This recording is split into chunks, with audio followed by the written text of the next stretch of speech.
ការចិញ្ចឹមជ្រូកដែលធ្វើឲ្យកសិករអាចទទួលបានប្រាក់ចំណេញខ្ពស់គឺមានតែការចិញ្ចឹមតាមរយៈការផលិតចំណីដោយខ្លួនឯងទេព្រោះចំណីផ្សំមានតម្លៃថោកនិងមានគុណភាពល្អហើយវត្ថុធាតុដើមគឺអាចរកបាននៅតាមតំបន់ដែលកសិករចិញ្ចឹម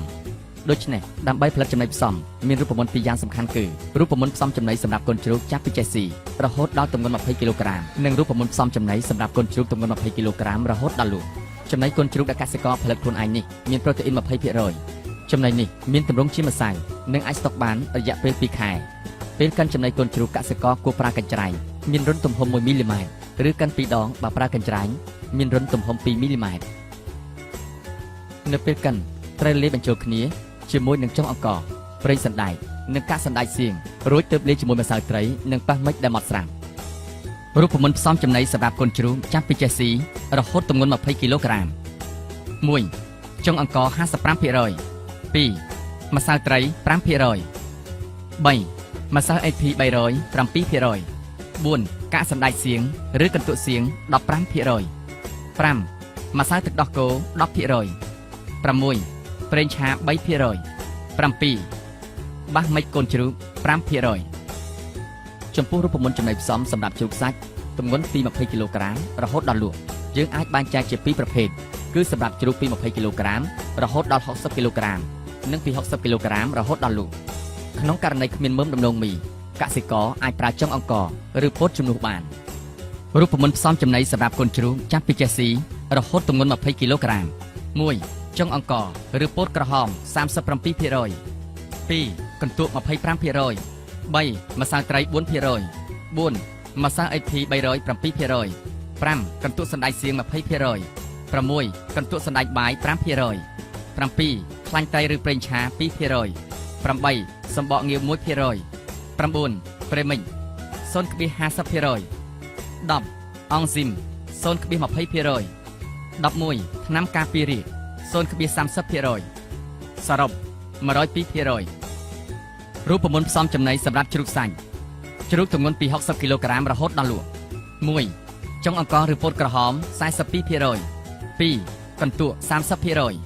3. ម្សៅត្រី 2% 4. ម្សៅ AP 300 2% 5. កន្ទក់សណ្ដែកសៀង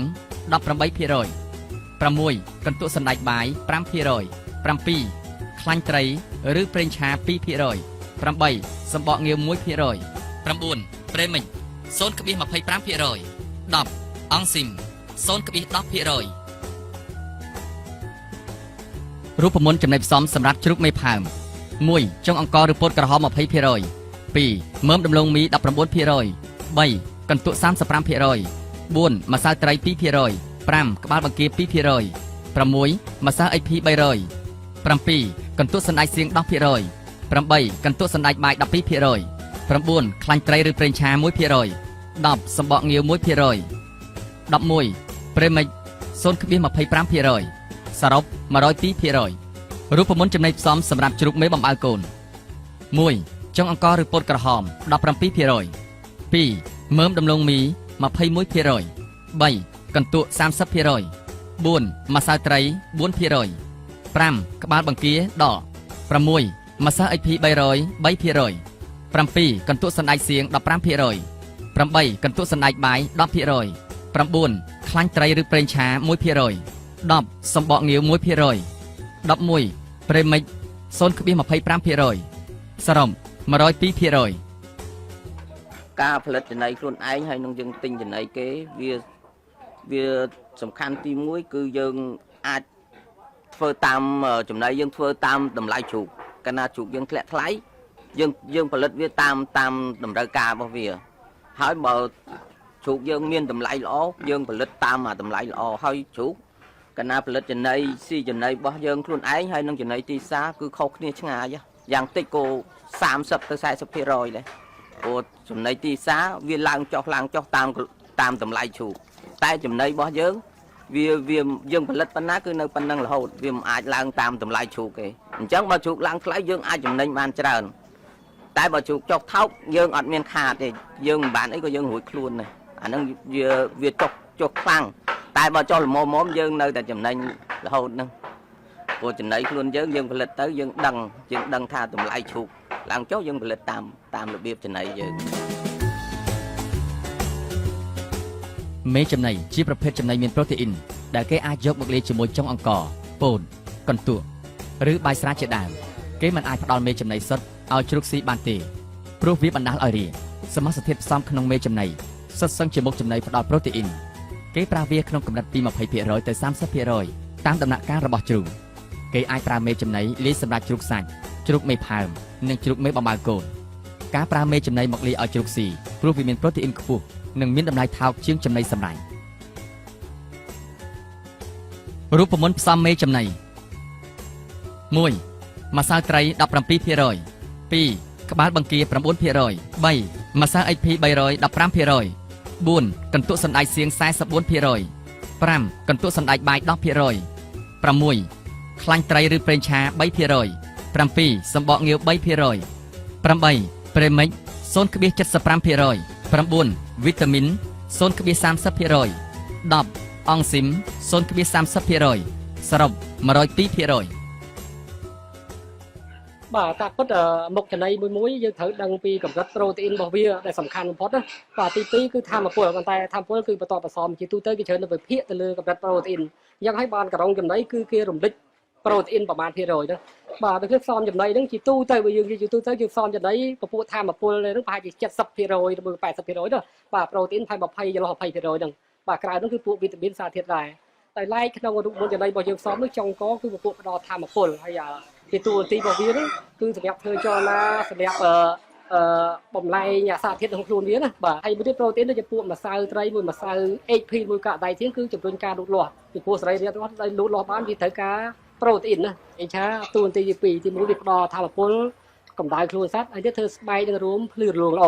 បាទហើយបាសមិចមានសារធាតុច្រើនមុខបាទគឺមានពួកវីតាមីនសារធាតុវ៉ែថ្នាំការពាររាគហើយពួកអាស៊ីតអាមីណេបាទឧទាហរណ៍ដូចជាពពួកអង់ស៊ីមដែលយើងប្រើដើម្បីវាជួយបំលែងសារធាតុនឹងទៅជាពពួកសារធាតុចិញ្ចឹមបាទបំលែងចំណីឲ្យវាជួយសង្យោគឲ្យបានលឿនអង់ស៊ីមបាទដោយឡែកថ្នាំការពាររាគយើងដាក់បកាថាបើសិនកសិករគាត់ផ្សំនឹងចំណីហើយគាត់លក់ចំណីទៅឲ្យគេគាត់ដាក់ថ្នាំការពាររាគខ្លាចកសិករទៅវាដូរចំណីបាទដោយឡែកបើសិនជាគាត់កិនចំណីខ្លួនគាត់មិនបាច់ប្រើថ្នាំការពាររាគនឹងទេបាទហើយកន្ទុកសណ្តែកបាយយើងប្រើតែពិតកន្ទុកសណ្តែកបាយវាមានប្រូតេអ៊ីនផងហើយវាមានជាតិប្រេងផងហើយមួយយើងប្រើដោយសារតម្លៃវាធូរថ្លៃ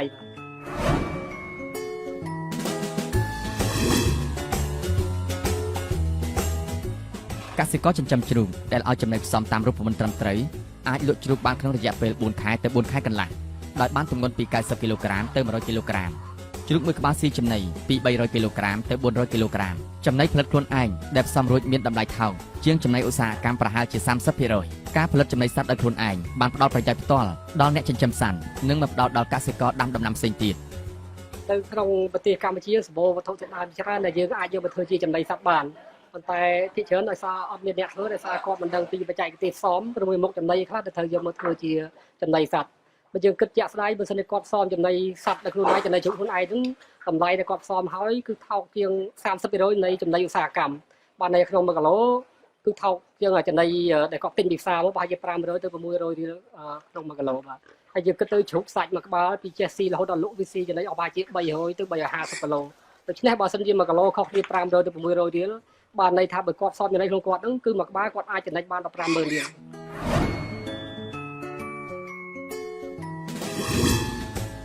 វត្ថុធាតុដើមប្រើសម្រាប់ដើម្បីផលិតចំណីផ្សំឲ្យជ្រូកស៊ីមានដូចជាពោតក្រហមដំឡូងមីសណ្តែកសៀងកន្ទក់សណ្តែកបាយត្រីស្ងួនក្បាលបង្គាសំបកងាវជាដើមវត្ថុធាតុដើមទាំងនេះមានដាំដុះនៅតាមតំបន់ខុសៗគ្នាកសិករអ្នកចិញ្ចឹមជ្រូកអាចទិញវត្ថុធាតុដើមទាំងនេះតាមរយៈឈ្មួញកណ្ដាលឬទិញផ្ទាល់ពីអ្នកដាំជាការល្អកសិករគួរចុះទៅទិញវត្ថុធាតុដើមទាំងនេះនៅពេលប្រមូលផលព្រោះវាមានតម្លៃថោកនិងសម្បូរប៉ុន្តែត្រូវមានបច្ចេកទេសទុកដាក់ឲ្យបានត្រឹមត្រូវទាំងវត្ថុធាតុដើមទាំងចំណីដែលគាត់បានរៀបដែលគាត់បានកិនហើយគឺថាម៉េចក៏មកទុកជាប់នឹងដីឬមួយក៏ជាប់នឹងស៊ីម៉ងដល់កលឲ្យពុះឲ្យផុតពីដីដើម្បីកុំឲ្យមានសំណើមក្តាំងចំណីបាទហើយទី2បើសិនជាកសិករធ្វើចំណីខ្លួនឯងយល់ល្អគាត់គួរកិនរៀងរាល់2អាទិត្យម្ដងបាទដើម្បីបានចំណីនឹងថ្មីក្លិនឈ្ងុយជ្រូកចូលចិត្តស៊ី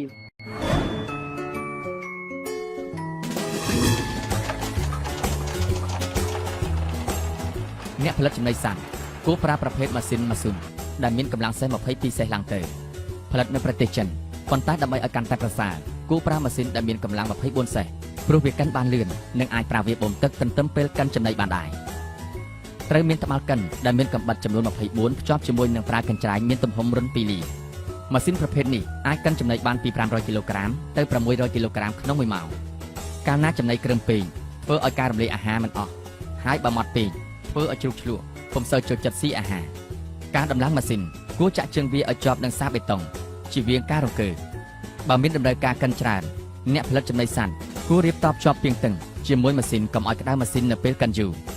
ការដំឡើងគួរជួលជាងដែលធ្លាប់ដំឡើងម៉ាស៊ីនកិនស្រូវព្រោះរបៀបដំឡើងមានលក្ខណៈប្រហាក់គ្នាចំណែកការថែទាំម៉ាស៊ីនត្រូវផ្ដោតការសំខាន់លើការដូរប្រេងបាតផ្លុំអៀរសម្អាតធូលីនិងឧស្សាហ៍ដូរប្រេងម៉ាស៊ីនសិនជាកសិករចិញ្ចឹមជ្រូកសាច់យ៉ាងតិច20ក្បាលគាត់គួរតែផលិតចំណីជ្រូកនឹងដោយខ្លួនឯងបាទហើយមធ្យោបាយដែលសម្រាប់ផលិតហ្នឹងគឺយើងត្រូវការម៉ាស៊ីន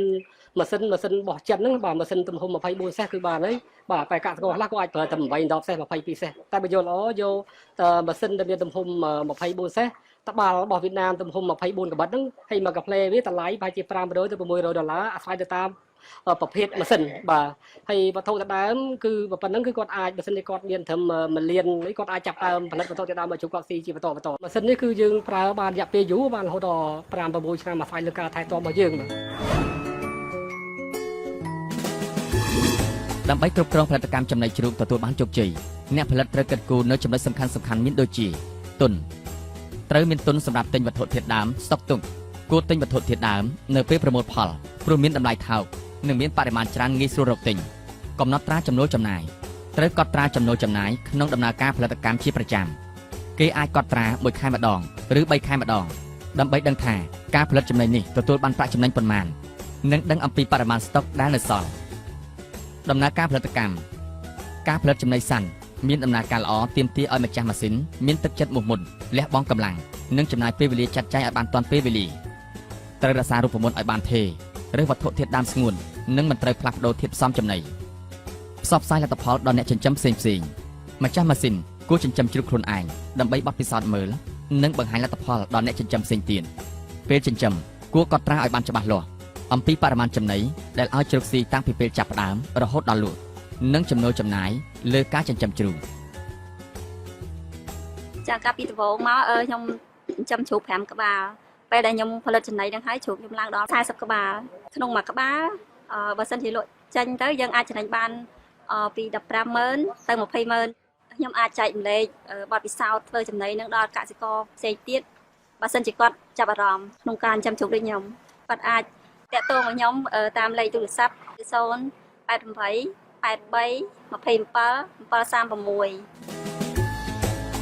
សូមកុំភ្លេចអ្នកអាចទទួលបានព័ត៌មានបន្ថែមនៅក្នុងសៀវភៅណែនាំបច្ចេកទេសស្ដីអំពីបច្ចេកទេសផ្សំចំណីជ្រូកដោយប្រើប្រាស់វត្ថុធាតុដើមក្នុងស្រុកផលិតដោយគម្រោងកាត់បន្ថយភាពក្រីក្រនិងអភិវឌ្ឍកសិកម្មខ្នាតតូចនៅតំបន់ទន្លេសាបប្រព័ន្ធទំនាក់ទំនងក្នុងការចិញ្ចឹមជ្រូកបច្ចេកទេសផ្ដល់ចំណីជ្រូករូបមន្តផ្សំចំណីជ្រូកតាមដំណាក់កាលលូតលាស់ផ្សេងគ្នាអត្ថប្រយោជន៍នៃការផលិតចំណីសត្វដោយខ្លួនឯងប្រភពនិងបណ្ដាញវត្ថុធាតុដើមដែលប្រើជាចំណីសត្វបច្ចេកទេសក្នុងការទុកដាក់វត្ថុធាតុដើមនិងចំណីផ្សំរួចមធ្យោបាយសម្រាប់ផលិតចំណីសត្វការគ្រប់គ្រងដំណើរការផលិតកម្មចំណីសត្វសៀវភៅនេះក៏អាចជួយអ្នកក្នុងការចិញ្ចឹមមាន់ស្រុកជាលក្ខណៈទ្រង់ទ្រាយធំផងដែរសូមឲ្យមានសំណាងល្អនិង